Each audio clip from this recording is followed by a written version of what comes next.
Hello, my name is Ruth Carter, and I'm a licensed attorney in Arizona. And this is your question of the day. So, somebody asked me, they said, I wrote a cookbook. Do I need a copyright or a trademark to protect it?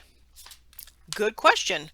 So the answer is it depends, and maybe both. So copyright protects original works of authorship, fixed and tangible mediums. However, copyright does not apply to facts. Recipes are facts. So, or basically it's a list of facts because it's a list of instructions.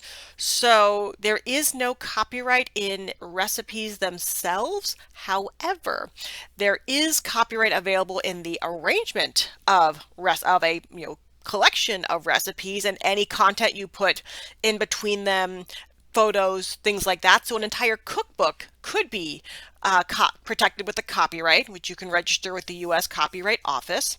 And of course, when you create a original work fixed in a tangible medium, you have copyright from the moment it's created. You don't have to register it to get your rights.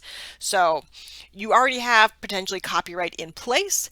And then if you have branding on your cookbook, like you are somebody who's going to have a brand and maybe create a series of cookbooks, that's a situation where you want to consider registering that trademark so that nobody else can come along and try to use a trademark that's confusingly similar to yours. You have a lot more leverage in your argument when you have a registered trademark versus just common law rights in a trademark, which is just based on how you're using it, where you're using it. So I recommend that you talk to a lawyer about this, someone who specializes in intellectual property, because watching this video does not create an attorney-client relationship with any viewer. It's merely legal advice. It's merely legal information, not legal advice. There we go. If you need legal advice, go hire somebody. I hope this has been helpful. I put out new content every week, so please subscribe to the channel. And until then, I will catch up with you later. Take care.